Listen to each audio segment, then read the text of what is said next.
मैं नहीं जानती कि आज हमारे समाज को, हमारी सोसाइटी को, हमारे रिश्तों को पता नहीं क्या हो गया है। क्या यही मॉडर्निटी हमारे अंदर आती जा रही है? क्या यही एजुकेशन आज हम पाते जा रहे हैं? सच कहूँ तो हम जितने एजुकेटेड होते जा रहे हैं, हम उतना ही बेवकूफ़ बनते जा रहे हैं। पता नहीं आज के समय लोगों की मानसिकता कैसी बन गई है। लोग इस प्रकार की चीज़ें कर रहे हैं कि इंसान और जानवर में कोई फ़र्क ही नहीं रह गया है। और आज मैं जिस केस की आपके सामने बात कर रही हूँ, वो केस ही कुछ ऐसा है। हालांकि ऐसी बात नहीं है कि आजकल ऐसे केस केवल एक यही सामने आया है। ऐसे कई सारे केस पिछले कुछ समय से बहुत ज्यादा बढ़ते जा रहे हैं। आपने हाल फिलहाल में ही मेरठ के एक भयानक केस के बारे में सुना होगा, जिसमें एक पत्नी, जिसका नाम था मुस्कान, अपने पति की बहुत ही बेरहमी से हत्या कर देती है, केवल इसीलिए क्योंकि उसके पास एक दूसरा प्रेमी था। उसके द्वारा जिस प्रकार इस कृत्य को अंजाम दिया गया, उसको सोचकर ही रोंगटे खड़े हो जाते हैं कि आखिर कोई पत्नी इतनी बेरहम कैसे हो सकती है। और कहा जाता है कि स्त्री का कलेजा तो बहुत ही संवेदनशील होता है, उसका दिल तो बहुत ही मुलायम होता है, तो फिर मुस्कान इतनी कठोर कैसे हो सकती है। सोचकर ही रूह कांप जाती है कि कितनी भयानक से उसने ये कांड किया है। आखिर फिर मर्दों का विश्वास औरतों पर कैसे बनेगा? तो आज मैं उस पूरे केस की डिटेल आपके सामने लेकर आई हूँ कि कैसे मुस्कान ने इस पूरे घटनाक्रम को अंजाम दिया था, कैसे पूरी प्लानिंग की थी, और सबसे बड़ी बात, आखिर क्यों क्यों क्यों? और अगर इस क्यों का जवाब आपको मिल जाए ना, तो मुझे जरूर बताना। 18 मार्च 2025 की दोपहर मेरठ की रहने वाली कविता रस्तोगी अपनी बेटी मुस्कान रस्तोगी को फोन करती है। उसकी उम्र 27 साल है और बातचीत करने के दौरान मुस्कान काफी रोए जा रही थी। सबने पूछा कि क्या हुआ, वो ऐसे रो क्यों रही है। तब मुस्कान ने बताया कि उसके पति सौरभ, जिसकी उम्र 29 साल है, उससे झगड़ा हो गया है।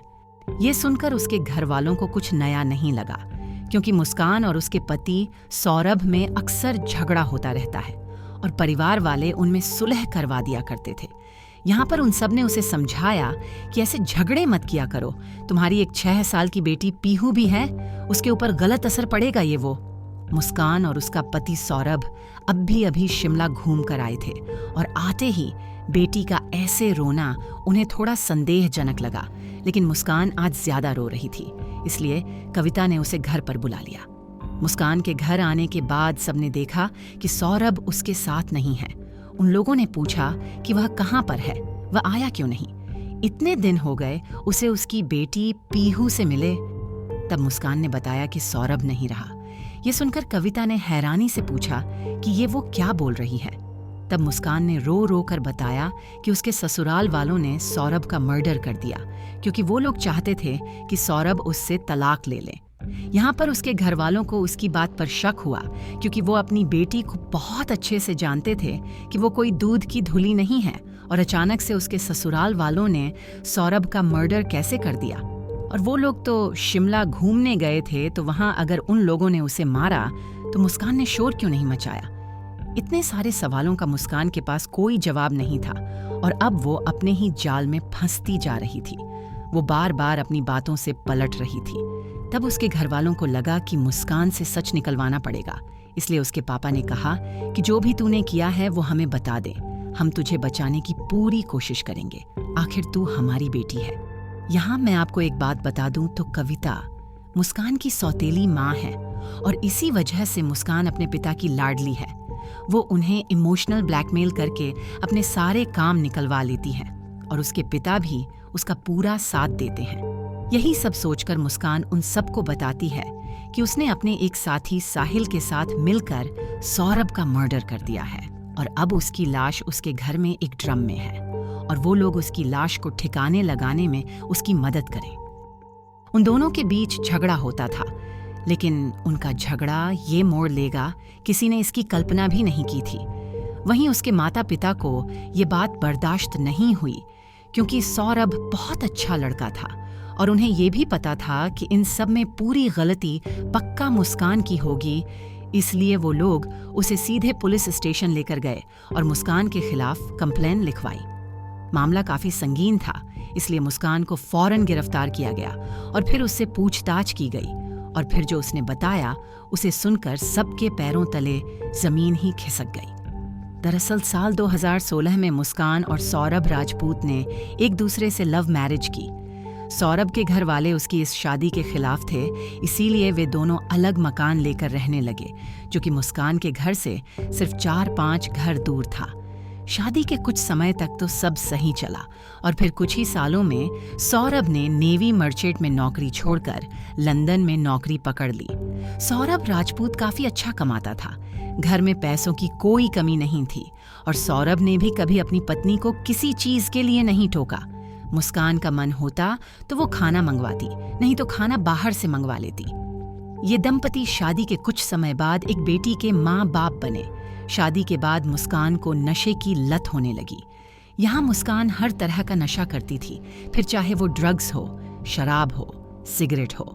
मुस्कान की आदतों के कारण उनके बीच में अक्सर झगड़े होते रहते थे, लेकिन परिवार वाले उनमें सुलह करवा दिया करते थे। सौरभ मुस्कान के घर वालों का बहुत सम्मान करता था। उन्हें अगर किसी चीज की जरूरत होती तो वो उन्हें प्रोवाइड भी करवाता था। एक हिसाब से वो उनके बेटे से बढ़कर था। जब तक बात सिर्फ नशे करने की थी, सौरभ खुद को शांत बनाए रखा था, लेकिन एक दिन तो हद ही हो गई। उसे उसके मकान मालिक का फोन आया और उसने बताया कि उसकी पत्नी मुस्कान घर के अंदर किसी लड़के के साथ आपत्तिजनक हालत में है। अब कोई भी पति ये सब थोड़े ही बर्दाश्त करेगा। उसने इस बारे में छानबीन की तो पाया कि वो लड़का साहिल शुक्ला था, जिसकी उम्र 25 थी और 2019 से मुस्कान और उसका अफेयर चल रहा था। साहिल शुक्ला मुस्कान को स्कूल के समय से जानता था। स्कूल के बाद वे लोग अब एक व्हाट्सएप ग्रुप के थ्रू मिले थे। धीरे धीरे दोनों में बातचीत होने लगी और मुस्कान अब साहिल को चाहने लगी थी। यहाँ मुस्कान काफी शातिर थी। उसे पता था कि साहिल अंधविश्वासी टाइप का है। साहिल की माँ मर चुकी थी और वो अपनी माँ को बहुत मानता था। जब भी मुस्कान और साहिल बात करते तो वो ऐसा दिखाती जैसे साहिल की माँ खुद मुस्कान के जरिए उससे बात कर रही हो। मुस्कान उससे बात करते हुए बोलती कि मैं तुम दोनों के लिए बहुत खुश हूँ, मुस्कान अच्छी लड़की है, तुम दोनों साथ में बहुत खुश रहोगे, वगैरह वगैरह। इन सब की वजह से मुस्कान और साहिल एक दूसरे के काफी पास आने लगे। सौरभ, जो कि काम के सिलसिले में ज्यादातर बाहर ही रहता था, उसे इसकी भनक तक नहीं थी। मकान मालिक ने जब उसे ये सब बताया तो सौरभ को काफी गुस्सा आया और उसने मुस्कान को तलाक देने का फैसला किया।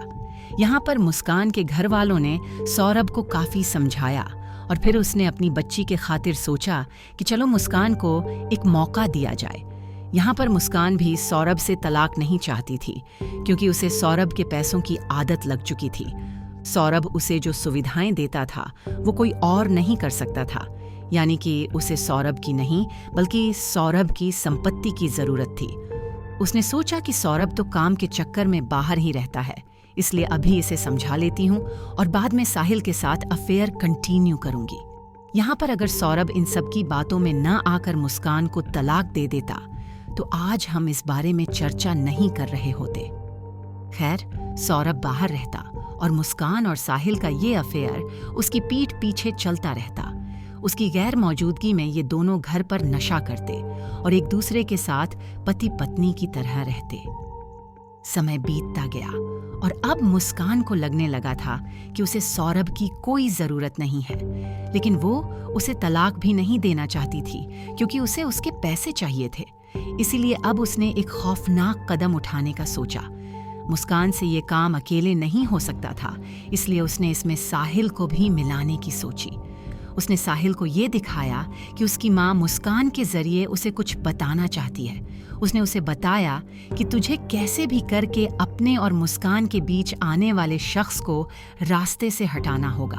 उसे मुस्कान के और उसके बीच आने वाले उस शख्स का वध करना पड़ेगा। इसके बाद साहिल और मुस्कान सौरभ के मर्डर की प्लानिंग करने लगे। मुस्कान को पता था कि सौरभ के घर वाले उससे बात नहीं करते और सौरभ भी काम के सिलसिले में अक्सर बाहर ही रहता है, इसलिए अगर किसी ने पूछा भी कि सौरभ कहाँ है तो वो बोल देगी कि वो बाहर है और साहिल के साथ लिव इन में रहेगी।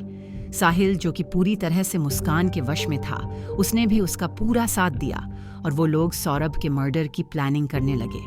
उन दोनों ने नवंबर 2024 को सौरभ का मर्डर करने की सोची, लेकिन यहाँ उनके सामने मुसीबत ये थी कि उन्हें अभी तक सौरभ को मारने के बाद उसकी लाश को ठिकाने कैसे लगाएंगे, इसका आइडिया नहीं था।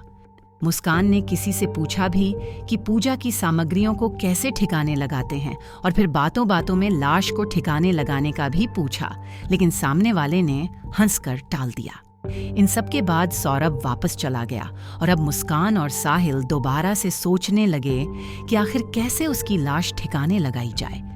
फरवरी 2025 आया और अब सौरभ भी वापस आने वाला था, क्योंकि 25 फरवरी को मुस्कान का जन्मदिन था, तो उस सिलसिले में वो अपनी पत्नी और बच्ची के साथ रहना चाहता था। अब तक मुस्कान ने पूरी प्लानिंग कर ली। उसने चिकन काटने का बोलकर 800 रुपये में 2 धारदार चाकू खरीदे और सोच लिया कि सौरभ को मारकर उसके टुकड़े टुकड़े करके बाहर गाड़ आएगी। मुस्कान ने एक डॉक्टर के पास जाकर एंग्जाइटी की दवा ली और फिर उस दवाई के पर्चे में नींद की दवाई इंटरनेट से सर्च करके खुद लिख ली। दवाई वाले ने उसे नींद की दवाई दे दी और अब मुस्कान सौरभ के आने का इंतजार करने लगी। खैर 21 फरवरी के आसपास सौरभ आया और 24-25 फरवरी को जब मुस्कान का बर्थडे था, तब उन तीनों ने उसका बर्थडे मनाया, जहां पर मुस्कान ने शराब में वही नींद की दवा मिला दी। लेकिन सौरभ ने उस दिन शराब नहीं पी और इसी वजह से वो उस दिन बच गया।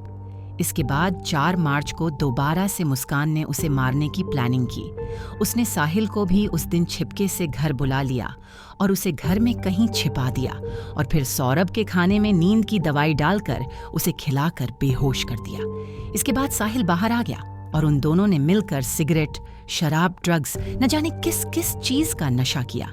इसके बाद इन दोनों ने सौरभ के ऊपर एक के बाद एक कई बार किए। इस दौरान मुस्कान ने सौरभ के दिल में बेरहमी से चाकू से कई बार किए ताकि वो बच ना पाए। इसके बाद वे दोनों उसके शव को बाथरूम में लेकर आए और रेजर और चाकू से उसके शरीर के टुकड़े किए। शव के टुकड़े करने के बाद साहिल शव का सिर और हाथ अपने साथ ले गया ताकि बाद में अगर ये लाश किसी को मिल भी जाए तो इसकी पहचान ना हो पाए। यहाँ मुस्कान ने सोचा था कि सौरभ के टुकड़े टुकड़े करके बैग में डालकर कहीं गाड़ आएगी, लेकिन यहाँ पर वो बैग फट गया और अब सौरभ के टुकड़ों में पड़ा शव वहीं पड़ा था। अब ये दोनों बैठकर सौरभ की लाश को ठिकाने लगाने का सोचने लगे और फिर इनके दिमाग में एक आइडिया आया। इन दोनों ने अगले दिन जाकर नीला ड्रम, रेत और सीमेंट खरीदा और फिर सौरभ के शरीर के टुकड़ों को उस ड्रम में डालकर उसमें रेत और सीमेंट डाल दिया। यहाँ सीमेंट के अंदर रहने के कारण सौरभ का शव सड़ा नहीं और ना ही उसमें से बदबू आई। इन सब के बाद इन दोनों ने ब्लिंकिट से ब्लीच मंगवाई और उससे पूरा बाथरूम साफ किया। सौरभ की इतनी बेरहमी से हत्या करने के बाद मुस्कान अब काफ़ी रिलैक्स्ड महसूस कर रही थी और फिर वो उसी दिन यानी 5 मार्च को साहिल के साथ शिमला घूमने चली गई। यहाँ इन दोनों ने पति पत्नी बनकर कमरा लिया क्योंकि इन्हें रूम नहीं मिल रहा था। मुस्कान इतनी शातिर थी कि वो सौरभ का मोबाइल भी साथ लेकर आई थी और समय समय पर अपने घर वालों को उसके फ़ोन से मैसेज भेज रही थी। यहाँ तक कि उसने 14 मार्च यानी होली के दिन सौरभ के फ़ोन से उसकी बहन चिंकी को होली की शुभकामनाएं दी और बहाना बनाया कि वो क्यों अपनी बेटी को साथ लेकर नहीं आए। उसके घर वाले उसे फ़ोन करते तो मुस्कान फ़ोन उठाती और 1 से 2 मिनट बात करके फ़ोन रख देती। ये दोनों 17 मार्च को वापस मेरठ आ गए और अब मुस्कान ने अपने घर वालों के आगे सब उगल दिया, ये सोचकर कि ये तो उसके माता पिता हैं, वो उसकी मदद ही करेंगे। लेकिन यहाँ उसके माता पिता ने वही किया जो कि करने के लिए बहुत हिम्मत चाहिए, अपनी ही बेटी को कानून के हवाले कर दिया। इतना ही नहीं, उन्होंने मुस्कान के लिए कानून से सजा मौत की मांग भी की है। मुस्कान के बताए अनुसार जब उस ड्रम तक पहुंचा गया तो सब लोग हैरान रह गए क्योंकि शव की हालत बहुत खराब थी। शव को उस ड्रम से निकालने के लिए पहले ड्रम को काटा गया और फिर शव को सीमेंट से निकाला गया। इन लोगों ने सौरभ के शव को ऐसे ड्रम में डाला था जिससे उसका शव लंबाई में कम और चौड़ाई में ज्यादा लग रहा था। शव की हालत देखकर पोस्टमार्टम करने वाले डॉक्टर तक दहल चुके थे। उन्होंने पोस्टमार्टम रिपोर्ट में सौरभ के साथ हुई क्रूरता के बारे में जो लिखा, उसे जिस किसी ने भी पढ़ा हैरान रह गया कि आखिर कोई पत्नी ऐसा कैसे कर सकती है। इस हत्याकांड ने हर किसी को हिला कर रख दिया और अपने पीछे कई ऐसे सवाल छोड़ गया कि औरत को तो बेहद संवेदनशील कहा जाता है, तो फिर कैसे कोई महिला ऐसा कर सकती है। और एक समय पर तो उसने सौरभ से प्यार किया था, उसने बिल्कुल सोच समझकर उससे शादी की थी। फिर आखिरकार उसने ये क्यों किया? चलो एक बार हम एक अलग नजरिए से ये सोचकर देखें कि मान लो सौरभ कमाता नहीं था, बेरोजगार था, अच्छा घर नहीं था, पैसे नहीं थे, या फिर दिखने में कोई अच्छा नहीं रहा होगा, इसलिए शायद उसका मन सौरभ से भटक गया होगा और किसी दूसरे लड़के पर आ गया होगा। लेकिन यहाँ पर तो ऐसी कोई स्थिति थी ही नहीं, बल्कि सौरभ बहुत एजुकेटेड था और पहले मर्चेंट नेवी में नौकरी करता था, उसके बाद लंदन में जाकर नौकरी कर रहा है, बढ़िया पैसे कमा रहा है और दिखने में वो लड़का कितना अच्छा दिखता है, और वो मुस्कान की हर एक चीज की पूर्ति कर रहा है जो उसे चाहिए। और फिर मुस्कान ने साहिल को देखा। आखिर क्या था साहिल में? ऐसा कुछ भी नहीं जो आकर्षित करता हो। न उसके पास ढंग की नौकरी थी, न उसके पास रहने का घर था, और तो और वो बहुत ही ज्यादा नशे का आदी था, और दिखने में तो वो किसी चर्सी की तरह दिख रहा था। हालांकि मुस्कान भी यहाँ पर नशे की आदी थी, लेकिन उसके बावजूद भी सौरभ ने क्या कुछ नहीं किया इस रिश्ते को बचाने के लिए। क्या गलती थी यहाँ पर सौरभ की?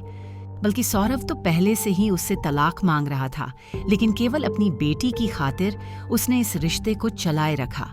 उसे पहले से पता था कि उसकी पत्नी का अफेयर है, उसके बाद भी उसने अपने मन को समझा लिया, लेकिन बदले में सोते हुए उसके सीने में चाकू घोंपा गया। समझ नहीं आता कि आखिर आज की स्त्री को क्या चाहिए था मुस्कान को सौरभ से, और इससे ज्यादा सब कुछ तो दे दिया था उसने। तो केवल एक वासना की वजह से वो केवल साहिल के पास थी। छे! सोचकर ही इस चीज के बारे में घिन आती है कि केवल एक लस्ट पीछे पागल होकर उस लड़की ने एक हंसते खेलते लड़के के जीवन को नरक बना के रख दिया। आपको इसका और कोई जवाब मिलता हो तो प्लीज मुझे जरूर बताइएगा, क्योंकि मैं दिमाग से पूरी तरह से हिल गई हूं कि आखिर क्यों।